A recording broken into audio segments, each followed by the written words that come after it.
آؤ علماء سے پوچھ لیں۔ الحمدللہ رب العالمین والصلاة والسلام علی سید المرسلین اما بعد فاعوذ باللہ من الشیطان الرجیم بسم اللہ الرحمن الرحیم الصلاة والسلام علیک یا رسول اللہ الصلاة والسلام علیک یا حبیب اللہ الصلاة والسلام علیک یا نبی اللہ وعلی آلک واصحابک یا نور اللہ۔ پیارے اسلامی بھائیوں، مدنی چینل کے ناظرین، دارالفتہ اہل سنت سلسلے میں مرحبا کہتے ہیں۔ رسم و رواج پیر کے دن اس حوالے سے ہمارے سلسلے جاری تھے۔ اس سے پہلے ہم نے شادی بیاہ کے موقع پر ہونے والی رسم و رواج کو اپنے سلسلے کا موضوع بنایا تھا۔ الحمدللہ کافی سلسلے اس پر ہم نے کیے اور بہت سارے علاقوں سے جو ناظرین کے سوالات ہمیں موصول ہوئے ان کو بھی شامل کیا، اور ایک جو اویئرنیس اس حوالے سے دی جا سکتی تھی کہ کون سے کام کرنے چاہیے اور کس طرح کے کام نہیں کرنے چاہیے۔ الحمدللہ جنہوں نے یہ سلسلہ دیکھا ہوگا، اللہ کی رحمت سے امید ہے کہ اویئرنیس اور اس کے بارے میں معلومات حاصل ہوئی ہوں گی۔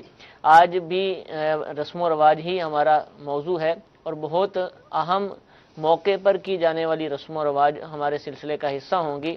جی ہاں، آج ہم کفن دفن، نماز جنازہ، موت میت کے موقع پر مختلف برادریوں میں، مختلف علاقوں میں، مختلف لوگوں کے درمیان جو پائی جانے والی رسم و رواج ہیں اس کو سلسلے کا حصہ بنائیں گے۔ اگرچہ مرنے کا طریقہ بھی ایک ہے، انسان مر جاتا ہے اور اس کے بعد نماز جنازہ پڑھی جاتی ہے، اس کو دفن کر دیا جاتا ہے، لیکن ان دو تین معاملات کے درمیان اور اس سے بعد اور یا اس سے کچھ پہلے بہت ساری ایسی چیزیں ہیں کہ جو مختلف جگہوں پر مختلف انداز سے کی جاتی ہیں۔ آیا وہ شریعت کی روشنی میں جائز ہیں؟ کیا شریعت اسلامیہ ان کے کرنے کا حکم دیتی ہے یا ان سے منع کرتی ہے؟ یہ ہمارے سلسلے کا موضوع ہوگا۔ امید ہے کہ آپ ہمارا سلسلہ مکمل دیکھیں گے، ہمارے ساتھ رہیے۔ آپ کے خاندان میں، آپ کی برادری میں یا آپ کے قریب آس پاس علاقے میں یا آپ کی معلومات میں کوئی ایسی رسم و رواج ہیں کہ جو آپ سمجھتے ہیں کہ جس کے بارے میں شرعی رہنمائی لینی چاہیے، تو کالز کر سکتے ہیں، واٹس ایپ کے ذریعے بھی سوال پوچھ سکتے ہیں، چاہیں تو میسیج کے ذریعے بھی اب ہم سے رابطہ کر سکتے ہیں۔ انشاءاللہ ممکن ہوا تو آج کے سلسلے میں یا آئندہ سلسلوں میں آپ کے سوالات شامل کرنے کی کوشش کی جائے گی۔ اللہ تعالی ہم سب کو پابندی کے ساتھ دارالفتہ اہل سنت کا سلسلہ دیکھنے کی توفیق عطا فرمائے۔ حصول برکت کے لیے درود پاک کی فضیلت سنتے ہیں۔ چنانچہ امیر اہل سنت دامت برکاتہم العالیہ اپنے رسالے ضیاء درود و سلام کے صفحہ نمبر 6 پر حدیث پاک نقل فرماتے ہیں۔ نبی کریم صلی اللہ تعالی علیہ وآلہ وسلم نے ارشاد فرمایا، اے لوگو، بے شک بروز قیامت اس کی دہشتوں یعنی گھبراہٹوں اور حساب کتاب سے جلد نجات پانے والا شخص وہ ہوگا جس نے تم میں سے مجھ پر دنیا کے اندر بکثرت درود شریف پڑھے ہوں گے۔ صلو علی الحبیب صلی اللہ تعالی علی محمد صلی اللہ تعالی علیہ وآلہ وسلم۔ اس حوالے سے دفن میت کے حوالے سے، کفن کے متعلق بہت ساری چیزیں ہم سنتے رہتے ہیں اور سوالات سامنے آتے رہتے ہیں، کچھ سلسلے میں شامل کرنے کی کوشش کریں گے۔ ایک چیز بہت دفعہ دیکھنے کو ملی، سننے کو ملی اور اس پر عمل ہوتا بھی دیکھا کہ کسی کا انتقال ہو گیا۔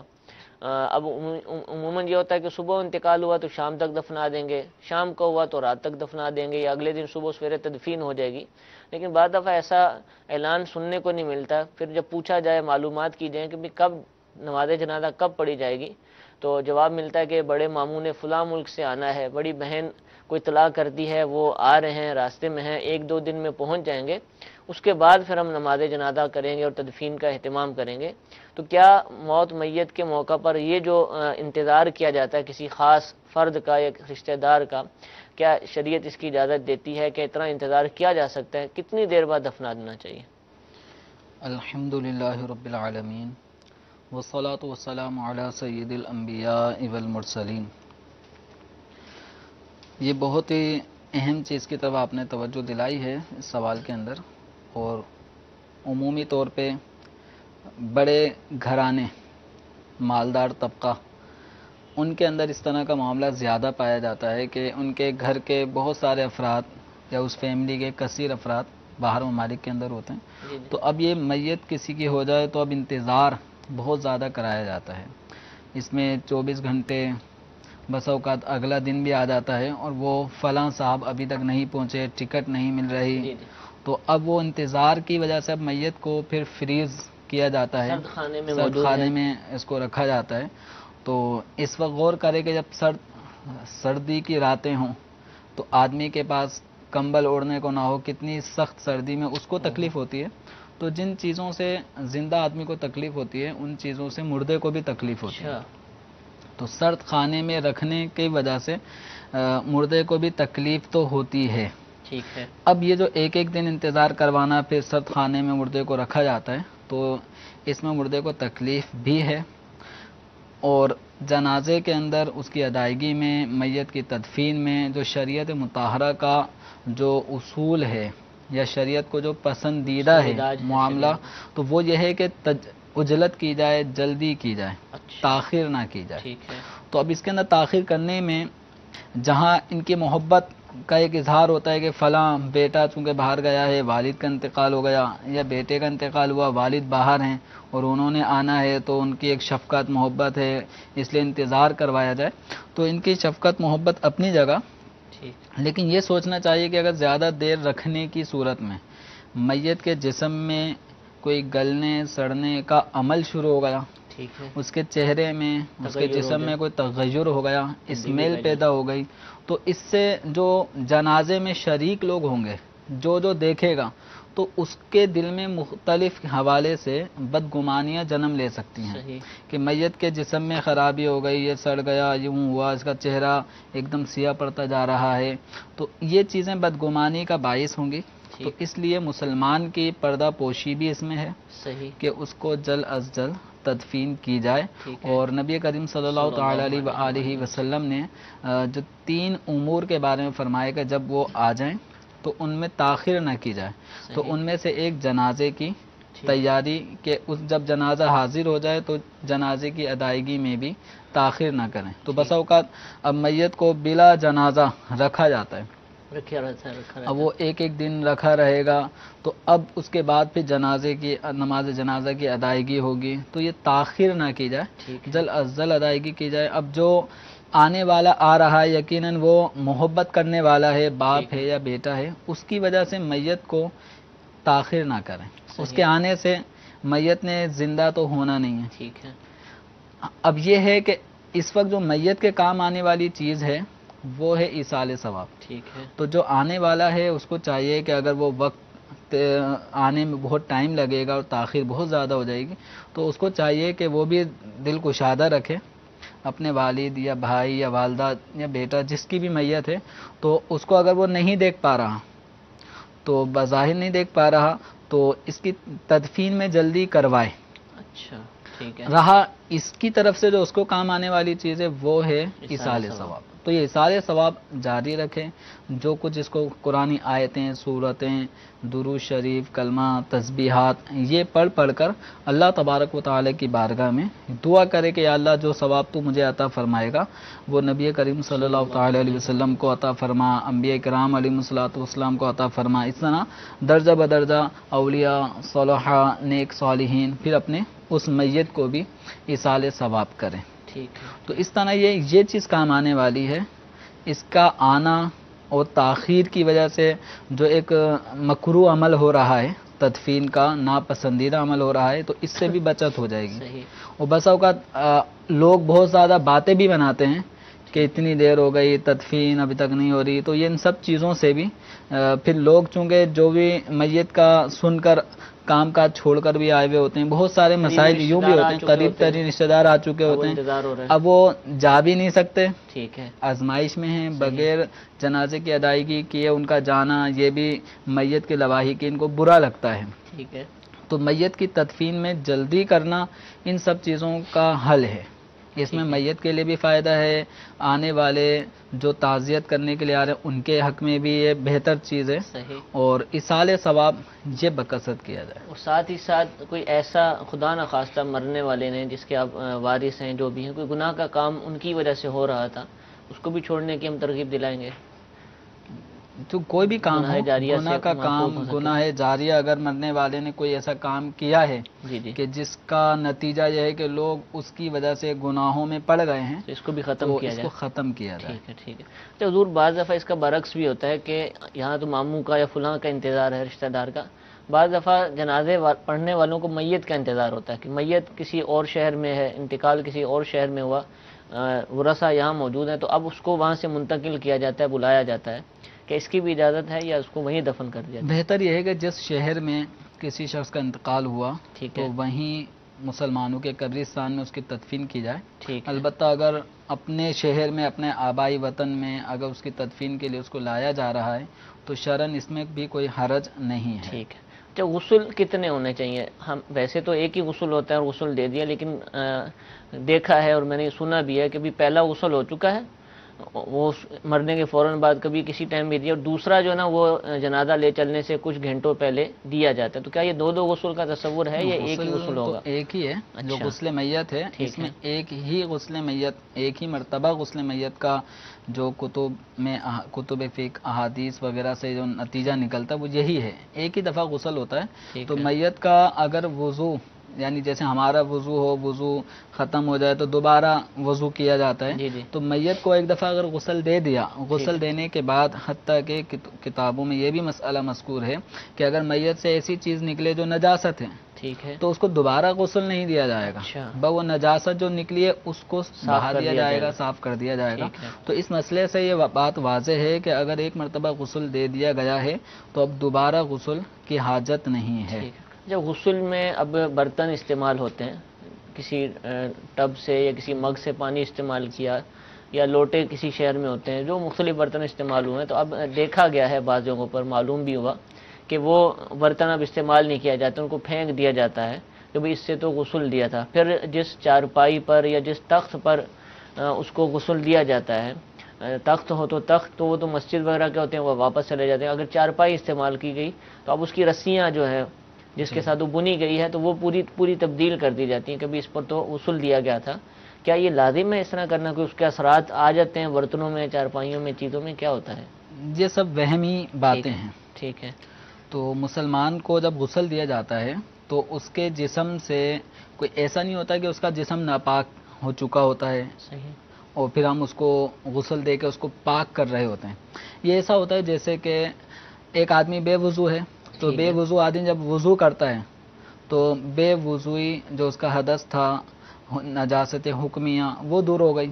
تو اسی طرح میت کے جسم میں کوئی ایسی ناپاکی نہیں ہو جاتی مسلمان میت کے جسم میں کہ جب اس کو پانی بہایا گیا اس کے جسم سے لگ کے جو پانی گرے گا تو وہ ناپاک ہوتا ہے، ٹھیک ہے، ایسا نہیں ہے۔ ٹھیک ہے، میت کے جسم سے لگنے والا جو پانی ہے وہ مستعمل ہو جاتا ہے، صحیح، اور مستعمل پانی ناپاک نہیں ہوتا۔ ٹھیک ہے، تو اب یہ جو جس چارپائی پہ اس کو غسل دیا گیا ہے وہ چارپائی غسل دینے کی وجہ سے ناپاک نہیں ہوتی۔ ٹھیک ہے، ہاں، اگر میت کے جسم سے کوئی نجاست نکلی ہو تو جس جگہ پہ نجاست لگی ہوگی خاص وہ حصہ ناپاک ہوگا، اس کو پاک کیا جا سکتا ٹھیک ہے۔ ہے، اب یہ کہ پوری چارپائی کی رسیاں ادھیڑ کر، اس کو کاٹ پیٹ کر اس کو پھینک دینا، یہ اسراف ہے۔ اچھا، اس کو بلا وجہ اس مال کو ضائع کیا جاتا ہے۔ ٹھیک ہے، تو اس کو اگر ناپاک ہے تو اس کو پاک کیا جا سکتا ہے، ٹھیک اس کو ہے، دوبارہ استعمال میں لایا جا سکتا ٹھیک ہے۔ ہے، اسی طرح میت کے غسل میں جو ٹب، بالٹی یا کورے، مٹکے وغیرہ استعمال ہوتے ہیں تو وہ بھی کوئی ناپاک نہیں ہو جاتے، صحیح۔ ان چیزوں کو بھی دوبارہ اگر استعمال میں صابن لایا جا استعمال سکتا ہوا ہے۔ تو بچ گیا ہے اس کا وہ صابن؟ صابن کو پھینکیں گے نہیں، اچھا، استعمال کر وہ سکتے بالکل ہیں، استعمال میں لایا جا ٹھیک سکتا ہے، ہے، اس کو استعمال میں لایا جائے گا۔ ٹھیک ہے، اب یہ ہے کہ خوف محسوس ہو رہا ہے صحیح۔ تو غور کریں کہ آپ کو خوف کس سے محسوس ہو رہا ہے۔ آپ کے اگر والد کا انتقال ہوا تو آپ اپنے والد سے ڈر رہے ہیں، اگر بیٹے کا انتقال ہوا تو کیا بیٹے سے ڈر رہے ہیں، والدہ کا انتقال ہوا تو کیا آپ والدہ سے ڈر رہے ہیں۔ تو جب تک وہ زندہ تھے، آخری لمحات تک جب ان کے جسم میں روح تھی ایک ہی تو صابن ڈر گھر میں خوف نہیں استعمال ہو آیا، رہا تھا، لیکن ایک ہی منٹ بعد جب ان کا انتقال ہو گیا تو اب ان سے ڈر خوف کیوں محسوس ہو رہا ہے؟ تو یہ سب وہمی خیالات ہیں، ان سے نکلنا چاہیے۔ مسلمان جس طرح زندہ تھا وہ قابل تکریم تعظیم بے شک، تھا، بے شک۔ ایسے ہی انتقال کے بعد بھی وہ قابل تکریم و وہی تعظیم ہے۔ ٹھیک ہے، جس طرح آپ کے زندہ ہوتے ہوئے آپ کے استعمالی چیزوں کو آپ کے سامنے یوں ادھیڑ دیا جائے، پھینک دیا جائے تو یہ ایک آدمی کو عجیب سا لگتا ہے، بے عزتی تو محسوس بے کرے. عزتی محسوس ہو رہی ہے. تو مردہ کوئی قابل اہانت چیز نہیں ہوتا. ٹھیک ہے. مسلمان کی لاش بھی قابل تعظیم ہے، اس کی ٹھیک. بھی عظمت ہے، حرمت ہے. تو اس لیے اس کے غسل میں جو چیزیں استعمال میں آئی ہیں ان کو اس طرح پھینک دینا یہ اسراف ہے. ٹھیک ہے. اس کی شریعت مطابق قطعاً اجازت نہیں دیتی. ٹھیک ہے. اور یہ عام طور پہ ان لوگوں کے اندر زیادہ پایا جاتا ہے جو وہمی قسم کے ہوتے ہیں. ٹھیک ہے. لیکن جو واقعتاً علم دین سے آگاہ واقف ہیں تو وہ کبھی بھی ان خیالات، توہمات، وہم پرستی میں نہیں پڑتے. بے شک بے شک. بلکہ یہاں تک دیکھنے سننے کو ملتا ہے کہ میت نے جو جسم پہ کپڑے پہنے ہوئے تھے انہی کپڑوں میں اس کا انتقال ہو گیا تو اب یہ کینچیاں چلا کے اس پورے سوٹ کو ضائع کر دیتے ہیں. وہ کسی کام میں بھی نہیں کاٹ کے آتا، اتارا تو جاتا ہے. کاٹ کے اتارا جاتا ہے. حالانکہ میت کے جسم سے آسانی کے ساتھ وہ سوٹ اتارا جا سکتا ہے اور ٹھیک ہے. دوبارہ استعمال میں لایا جا سکتا ہے. ٹھیک ہے. بلکہ غور کیا جائے تو یہ جسم پہ جو اس کے کپڑا تھا اس کے انتقال کے بعد اب وہ بن گیا مال وراثت. اللہ اللہ. اب یہ کینچیاں چلا کے اس ضائع کپڑے کرتے کو ضائع کیا جا رہا ہے. اگر اس کی ڈیپ میں جایا جائے تو اب یہ بہت آگے تک گناہ تک بھی معاملہ جاتا ہے. بعض دفعہ میت اکڑ جاتی ہے، مرض ہوتے ہیں، پھر کوئی مجبوری ہو تو پھر کاٹنے کی وہ اجازت الگ دی صورت کہ اگر کاٹے بغیر اس کپڑے کو جدا کرنا جسم سے دشوار ہے تو وہ ایک الگ صورت ہے. نارملی اچھے اچھے سوٹ بھی یوں کاٹ پیٹ کے ضائع کر دیے جاتے ہیں. اور یہ غسل کے وقت ہی اتارے جائیں گے کپڑے، اس سے پہلے تو نہیں ہوگا نا کہ اتار کے چادر ڈال دی؟ نہیں، اس طرح نہیں. جب غسل کا موقع ہوگا اس وقت مرنے کے فوراً بعد غسل لینا چاہیے یا جلدی کرنی چاہیے. جس قدر بھی مسلمان کی تدفین میں، نماز جنازہ کی ادائیگی، غسل کا تکفین، تجہیز وغیرہ، تدفین، ان میں جلدی ہونی چاہیے. اچھا، غسل کے حوالے سے ایک سوال اور پوچھتا ہوں، پھر مدنی چینل کی کالز اور ویڈیو سوالات بھی سلسلے میں شامل کریں گے. ایک یہ بھی سننے میں آیا ہے کہ بعض جگہوں پر کہ جس جگہ غسل دیا گیا نا وہاں سمجھا جاتا ہے کہ 40 دن تک اس کو روشن رکھنا ضروری ہے. تو پہلے تو دیے چراغ جلائے جاتے ہوں گے، اب لائٹس آن کی جاتی ہیں اور اس کو روشن رکھا جاتا ہے اس جگہ کو. وجہ اب یہ وجہ تو ان کے ذہن میں کیا کانسیپٹ ہے، لیکن یہ عمل کا علم ہے کہ عمل ایسا ہوتا ہے. لیکن یہ طریقہ غلط ہے، یہ کانسیپٹ غلط ہے. ٹھیک ہے.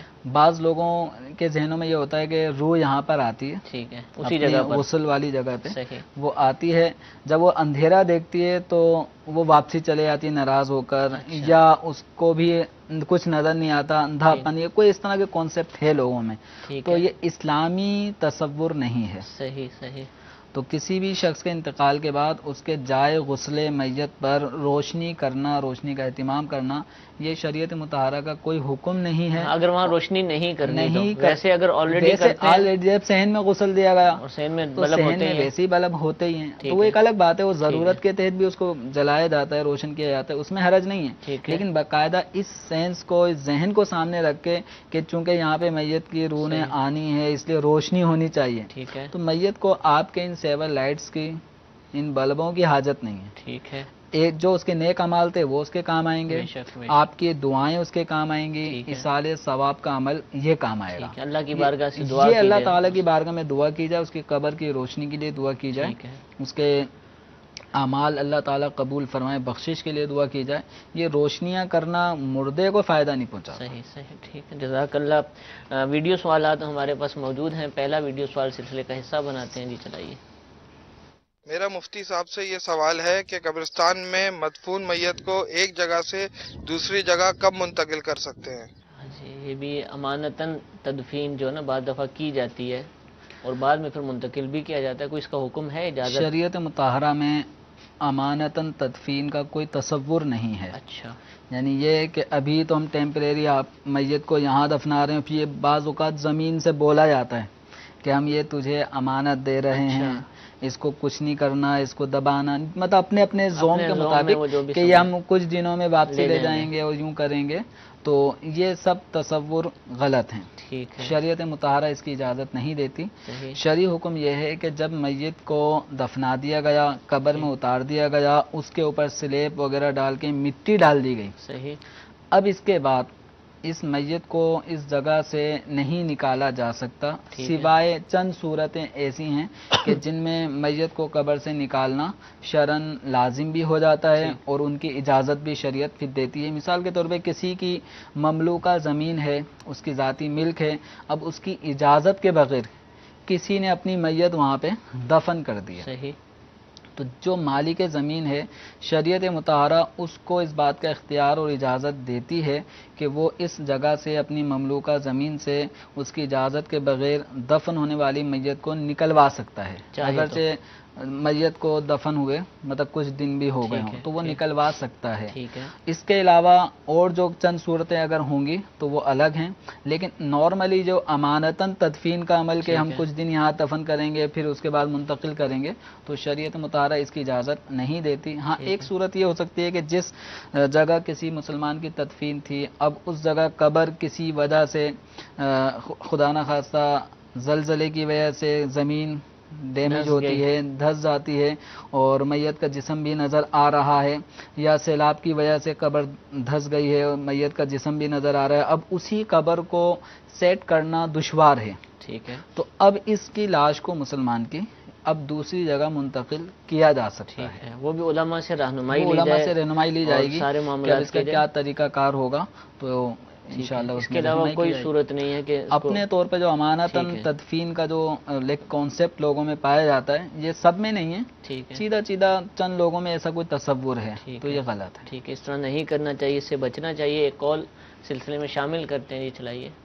قمر زمانہ تعریف. میرا مفتی صاحب کی برگاہ میں یہ سوال ہے کہ میں نے ایک دو جگہ پہ یہ بھی دیکھا ہے کہ جو مردہ مر جاتا ہے تو اس کے جو کپڑے وغیرہ ہوتے ہیں اس کے استعمال والے وہ کپڑے بھی لے کے تو جہاں پہ مردے کو دفن کرتے ہیں قبر وغیرہ بناتے ہیں اس کے ساتھ ہی دوسری سائڈ پہ نا وہ اس کے کپڑے جو استعمال والے تھے وہ بھی دفن کر دیتے ہیں. تو برائے مہربانی اس بارے میں ارشاد فرما دیں. السلام علیکم ورحمۃ اللہ وبرکاتہ. السلام وعلیکم ورحمۃ اللہ السلام ورحمۃ وبرکاتہ. اللہ قتل وبرکاتہ. المقتول.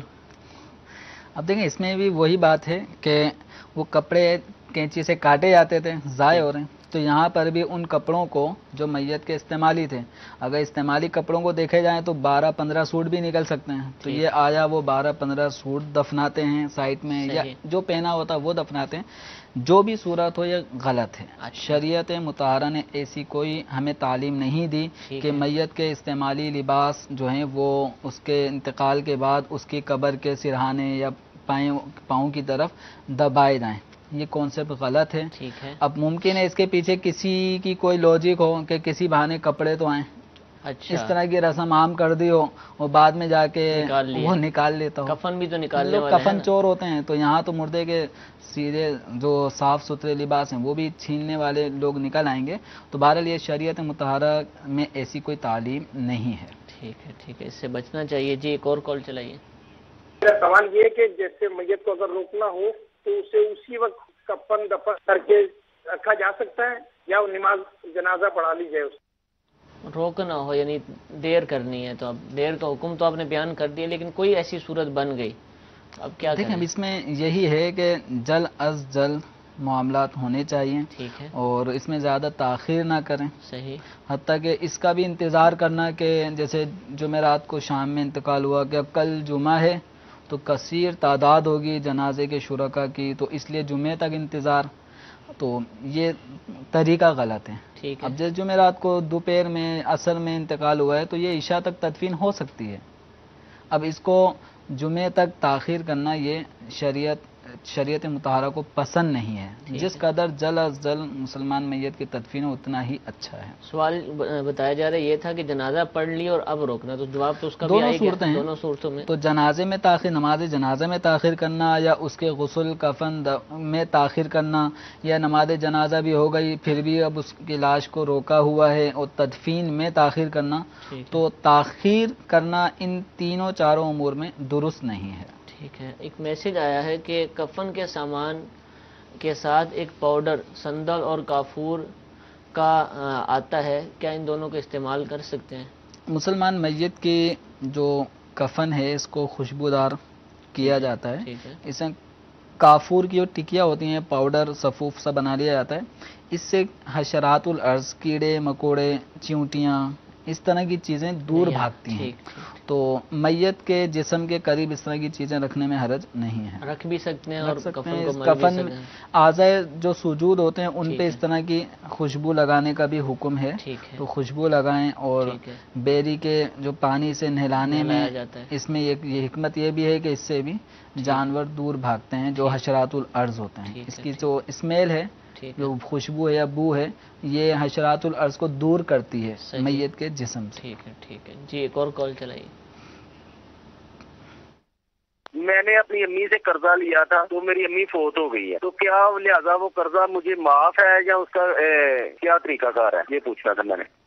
جی والدہ ماجدہ نے جو ان کو قرضہ دیا، اب اگر انہوں نے جیتے جی اپنے ہوش و حواس میں معاف کر دیا تو معاف ہوگا، ٹھیک ہے، اگر انہوں نے معاف نہیں کیا تھا تو اب ان کا دیا ہوا قرضہ جو اپنے بیٹے کو تھا تو یہ قرضہ اب ترکہ بن جائے گا، وراثت کا مال بن جائے گا۔ ٹھیک ہے، تو اب ایسی صورت میں جو وراثت کے قوانین ہیں ان کے مطابق وہ ترکے کی تقسیم کاری میں وہ قرض ادا کیا جائے یہ گا۔ اپنے دیگر بہن اپنے بھائیوں کو دیگر دیں گے۔ بہن بھائی تو یا یہ ان قرض کے ہے۔ والد زندہ ہیں یا بہن بھائی بھی ہیں، تو اب جو شرعی اعتبار سے کس وارث کا کتنا حصہ بنتا ہے، تو جہاں دیگر اموال اپنی والدہ کے زیور اور ان کے نام اگر کوئی پلاٹ مکان تھا تو جس طرح اس کی تقسیم کاری کریں گے، تو اسی طرح جو قرضہ انہوں نے اپنی والدہ سے ان کی حیات میں لیا تھا تو وہ قرضہ بھی اسی طرح انہی حصوں میں تقسیم ہوگا۔ ٹھیک ہے، ٹھیک ہے، جزاک اللہ۔ جی ایک اور کال چلائیے۔ دارالفتاح اہل سنت کا سلسلہ جو جاری و ساری ہے، الحمدللہ اس میں آج جو بات بیان ہوئی رسم و رواج کے حوالے سے، تو الحمدللہ یہ بہت اچھی آج کی گفتگو ہے۔ ہمارے علاقے شردونوا میں بھی ایسی باتیں ہوتی تھی کہ ایک غسل دیا اب دوسرا دیں گے، بعض دفعہ پوچھتے تھے کہ بندے کے پہلا غسل ہو گیا ہے، تو آج الحمدللہ دعوت اسلامی کے توسل سے، دارالفتاح اہل سنت کے توسل سے یہ بات ہم تک پہنچی۔ اللہ تبارک و تعالیٰ دارالفتاح اہل سنت کو شاد و آباد رکھے، مدنی چینل کو آباد و شاد رکھے۔ السلام علیکم ورحمۃ اللہ وبرکاتہ۔ وعلیکم السلام ورحمۃ اللہ وبرکاتہ۔ آپ کی حوصلہ افزائی کا شکریہ۔ جیسے آپ ہمارا سلسلہ دیکھتے ہیں، آج آپ نے دیکھا، دوسروں کو بھی ترغیب دلائیے، انشاءاللہ عزوجل بہت سا علم دین حاصل کرنے کا موقع ملے گا۔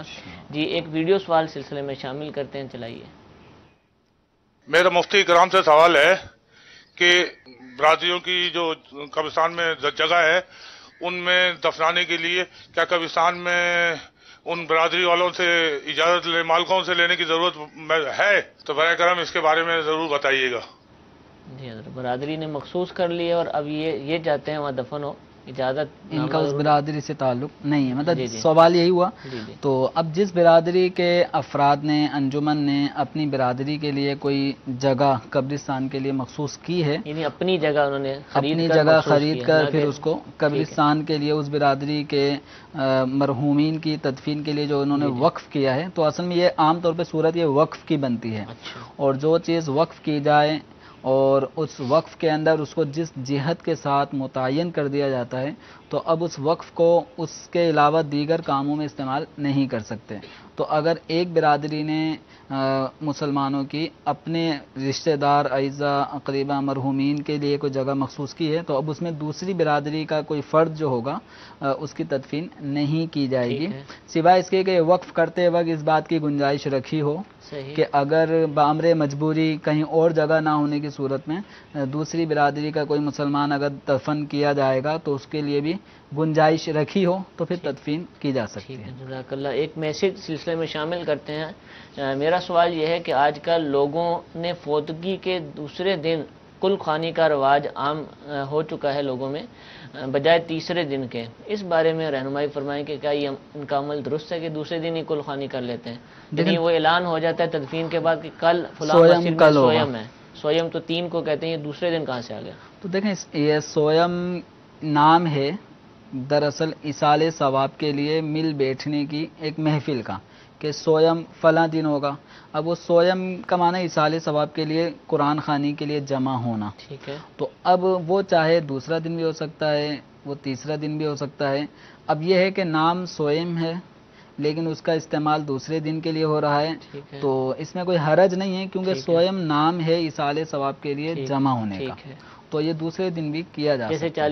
40واں دن ضروری نہیں ہے، پہلے بھی ہو سکتا ہے، عام ایک طور رسم پہ کا نام رکھ دیا گیا. عام طور پہ لوگوں نے اس کو اس لیے بھی یوں کیا ہے، جیسے مثال کے طور پہ اتوار کے دن چھٹی ہے ٹھیک ہے، اور ہفتے کو انتقال ہوا ہے. صحیح. اب سویم یوں ہونا چاہیے پیر والے دن، اور پیر والے دن لوگوں کا جمع ہونا مشکل تھوڑا ہے. دشوار ہے. اتوار کو لوگ چھٹی میں بھی ہیں، صحیح. تو بآسانی مسلمانوں کی کثیر تعداد اس ایصال ثواب کے اس عمل میں شریک ہو جائے گی. ٹھیک ہے، اس لیے اعلان کر دیا جاتا ہے ٹھیک کہ ہے، سویم اتوار کے دن ہوگا، کل ہے، ہوگا. ٹھیک، تو عام طور پہ یہ سمجھ میں آتا ہے. ٹھیک ہے، ٹھیک ہے. اور سویم کے بھی کیا احکام ہے، سویم پر کیا رسم و رواج ہوتی ہیں؟ ہم چاہیں گے کہ آپ ہم سے اس حوالے سے سوالات پوچھیں، اپنے اپنے علاقوں میں ہونے والے معاملات کے حوالے سے دریافت کریں، تو انشاءاللہ اگلے سلسلے میں یا جو بھی جب آپ کی کال آئے گی تو انشاءاللہ ہم شامل کرنے کی کوشش کریں گے. ایک مزید ویڈیو سوال سلسلے کا حصہ بناتے ہیں. جی چلائیے. قبر کے سامنے نماز پڑھنا کیسا ہے یہ، اور قبر پہ نماز جنازہ پڑھنا کیا حکم ہے؟ جی حضرت. قبر کے سامنے نماز پڑھنا اس صورت میں کہ نمازی اور قبر کے سامنے کوئی سترا نہ لگا ہو، یعنی جیسے میرے سامنے کوئی قبر ہو تو اور درمیان میں کوئی چیز حائل نہ ہو جو سترا بن سکے، تو اس طرح نماز پڑھنا قبر کے سامنے یہ ناجائز ہے. ٹھیک ہے، بالکل ڈائریکٹ، بالکل ڈائریکٹ. ٹھیک ہے. اس میں آدمی گناہگار ہوتا ہے. ٹھیک ہے. ہاں اگر میت اور نمازی کے درمیان میں کوئی سترا ہو، سترا جیسے مسجدوں میں عام طور پہ دیکھا ہوگا لکڑیوں کے فریم سے بنے ہوئے ہوتے ہیں کہ جن کے سامنے نمازی کے سامنے وہ رکھ دیے جاتے ہیں اور ادھر سے آگے سے گزر جاتے ہیں، تو وہ سترا ہوتا ہے. وہ سترے کی جو مقدار ہے وہ 1 ہاتھ تک ہے. 1 ہاتھ یہ تقریباً 1.5 فٹ 18 انچ کی یہ لمبائی بنتی ہے، اونچائی ہونی چاہیے. اونچائی. تو اتنی اونچائی پہ کوئی چیز رکھی ہو نمازی کے سامنے تو یہ سترا اگر ہے تو پھر آگے قبر ہے تو نماز پڑھنے میں حرج نہیں ہے. بلا سترا بلا حائل یوں قبر کے سامنے نماز پڑھنا جائز نہیں. البتہ قبر دائیں طرف ہے اور آدمی اس کے پاؤں کی طرف قبلہ روح ہو کے کھڑا ہے اور سامنے قبر نہیں ہے، ٹھیک ہے، تو اس طرح کسی اللہ کے ولی کے قرب میں نماز پڑھنا شرعاً جائز ہے. بلکہ مقامات قبولیت میں سے یہ بھی ایک مقام ہے کہ کسی اللہ والے کے مزار کے قرب میں نماز پڑھی جائے. ٹھیک ہے. لیکن عام قبر ہو تو بچا ہی جائے، چاہے سترا ہو، کیونکہ دیکھنے والے ہو سکتے ہیں سترے کا مسئلہ. اس میں یہ ایک الگ بات ہے، سترا عوام ہے تو عوام اگر بدگمانی اور فتنے میں پڑتی ہو تو احتیاط کرنی چاہیے. اور دوسرا ان کے سوال کا جو تھا کہ میت کی نماز جنازہ قبر پہ پڑھی جا سکتی ہے، تو اگر کسی مسلمان کی نماز جنازہ پڑھی جا چکی ہے، اب وہ شخص آیا جس نے نماز نہیں پڑھی تھی اور نہ وہ میت کا ولی ہے، نہ اس ولی کی اجازت کے بغیر جنازہ ہوا تھا، تو اس طرح نارمل ایک آدمی آیا کہ میں جنازے سے رہ گیا، اب وہ اگر پڑھنا چاہتا ہے تو اس کو اجازت نہیں ہے. ہاں اگر کسی مسلمان کی نماز جنازہ پڑھی نہیں گئی اور اس کو دفن کر دیا گیا، تو جب تک اس میت کے جسم میں گلنے سڑنے کا عمل نہ ہوا ہو، تو اس کی میعاد 3 دن تک مقرر کی گئی ہے، تو اتنے دن گلنے سڑنے سے پہلے تک وہ میت کی قبر پہ آ کے نماز جنازہ پڑھی جا سکتی ہے. اچھا حضور، ضمناً پوچھ لیتا ہوں کہ کوئی لاوارث لاش ملی، پتہ ہی نہیں کہ کیا ہے، مسلمان ہے، کافر ہے، کون ہے، غیر مسلم ہے، تو اس کا کیا کریں گے؟ مسلمان ہم تدفین کا اہتمام کر رہے ہیں یا کوئی تنظیمیں ایسی ہیں کہ اس کو دفنانا چاہتی ہیں، تو کیا وہ نماز جنازہ اس میں یہ ہوتا ہے کہ میت کے جسم پر کوئی علامات اسلام ہوں، ٹھیک ہے، جیسے مثال کے طور پہ اس کے لباس سے پتہ چل رہا تھا کہ یہ مسلمان ہے، ٹھیک ہے، یا مسلمانوں والے کوئی نشانی اس کے اندر پائی جاتی ہو، تو اس کو مسلمانوں جیسا ہی اس کا معاملہ و سلوک کیا جائے گا، کفن دفن وغیرہ سب کیے جائیں گے، نماز جنازہ بھی پڑھی جائے گی. ٹھیک ہے، ایسا کیا جائے گا. جی ایک اور کال سلسلے میں شامل کرتے ہیں، چلائیے. سوال یہ ہے کہ میت کو جو غسل دینے والے حضرات ہوتے ہیں، جتنے بھی ہوتے ہیں، 2 ہوتے ہیں یا 3 ہوتے ہیں یا 1 ہوتا ہے بندہ، وہ نماز جنازہ میں جب شرکت کرتے ہیں تو وہ غسل کر کے شرکت کریں یا وہ کپڑے چینج کر کے یا ویسے وہ ان کپڑوں کے ساتھ ہی نہا کے غسل کر کے وضو کر کے شریک ہو سکتے ہیں؟ سوال یہ کہ غسل دینے کے بعد کیا غسل ضروری ہے؟ غسل دینے والے جو افراد ہوتے ہیں نا، تو ان کے لیے غسل کرنا یہ مستحب ہے، اچھا عمل ہے، اچھا عمل ہے. ٹھیک ہے. اس کو لوگوں نے یہ سمجھ لیا ہے کہ جس نے غسل دیا ہے نا، اب وہ جب تک غسل نہیں کرے گا خود تو وہ نماز نہیں پڑھ سکتا، جنازہ نہیں پڑھ سکتا، یعنی وہ ناپاک ہو گیا. ٹھیک ہے، یہ غلط ہے. صحیح. جنازے کو غسل میت دینے والے شخص کے لیے یا جو بھی معاونین تھے ان کے لیے غسل کرنا یہ مستحب عمل ہے. کہ عام طور پہ یہ ہوتا ہے کہ بسا اوقات میت کے جسم سے کوئی ناپاکی نکل رہی ہوتی ہے تو وہ چھینٹیں ادھر ادھر جسم پہ لگ جاتی ہیں، تو اس لیے احتیاطاً پورا غسل ہی کر لینا بہتر ہے.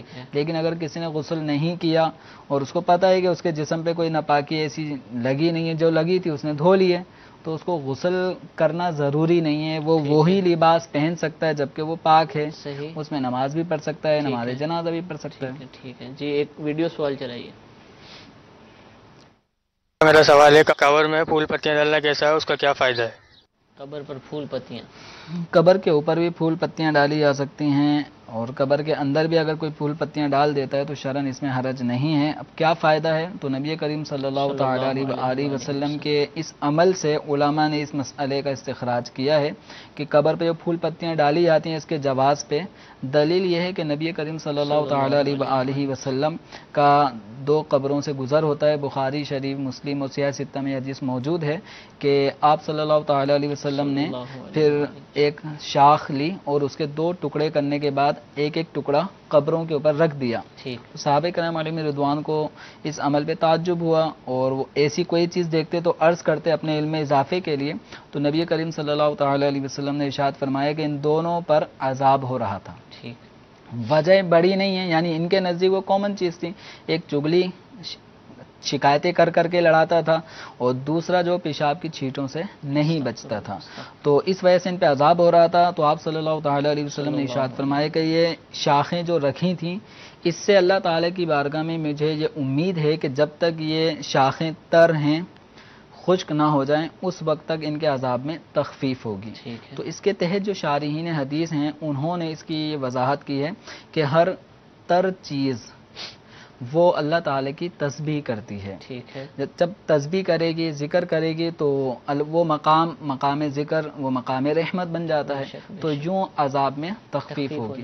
تو جو پتیاں ہوتی ہیں، پھول پتیاں یا اس طرح جو چھوٹی چھوٹی جڑی بوٹیاں بھی لوگ اس میں شامل کر دیتے ہیں تو میت کے قبر کے اوپر رکھا جاتا ہے، تو اس میں بھی اصل وہی حدیث مبارکہ ہے اور مسلمانوں کا کانسیپٹ بھی وہی ہوتا ہے کہ جب تک یہ پتیاں، پھول یا کوئی بھی شاخ تر رہے گی تو میت کے بارے میں حسن ظن یہی ہے اللہ تعالی کی بارگاہ میں کہ اس کے عذاب میں تخفیف کی جائے. ٹھیک ہے، جزاک اللہ. میٹھے میٹھے اسلام بھائی، اور الحمدللہ آج ہم نے کفن، دفن، میت، موت، اس حوالے سے جو رسم و رواج ہوتے ہیں اس میں سے کچھ سوالات اپنے سلسلے میں شامل کیے ہیں. آپ کے بہت سارے میسیج الحمدللہ اس حوالے سے آ رہے ہیں اور جو عرض کی تھی پچھلے سلسلے کے اندر کہ مختصر میسیج کیا جائے تو اس پر بھی بہت زیادہ عمل ہوتا ہوا نظر آ رہا ہے. انشاءاللہ آپ کے جو میسیج کے اندر سوالات پوچھے گئے ہیں ان کو ہم اگلے سلسلے میں شامل کرنے کی کوشش کریں گے. مزید کچھ کالز بھی ہمارے پاس موجود ہیں، ویڈیو سوالات بھی آپ کے آ چکے ہیں. انشاءاللہ آئندہ سلسلہ جو پیر شریف کے دن ہوگا دوبارہ، اس میں اسی موضوع کو ہم لے کر آگے چلیں گے. اللہ تعالی ہم سب کو عمل کرنے کی توفیق عطا فرمائے، صرف ان باتوں پر عمل کی توفیق عطا فرمائے کہ جو اس کی رضا کا باعث بنتی ہیں، ایسی باتوں سے بچنے کی توفیق عطا فرمائے کہ جس سے اللہ تعالیٰ اس کا رسول ناراض ہوتے ہیں. انشاءاللہ کل بھی دوبارہ دارالفتہ اہل سنت کے سلسلے کے ساتھ حاضر ہوں گے. اللہ تعالیٰ ہم سب کو جو کچھ سنا عمل کی توفیق عطا فرمائے. آمین بجاہ النبی الامین. صلو علی الحبیب صلی اللہ تعالی علی محمد صلی اللہ علیہ وسلم. کیسے زندگی، آؤ علماء سے پوچھ لیں، آئے جو مشکل پیش کوئی، آؤ علماء سے پوچھ لیں.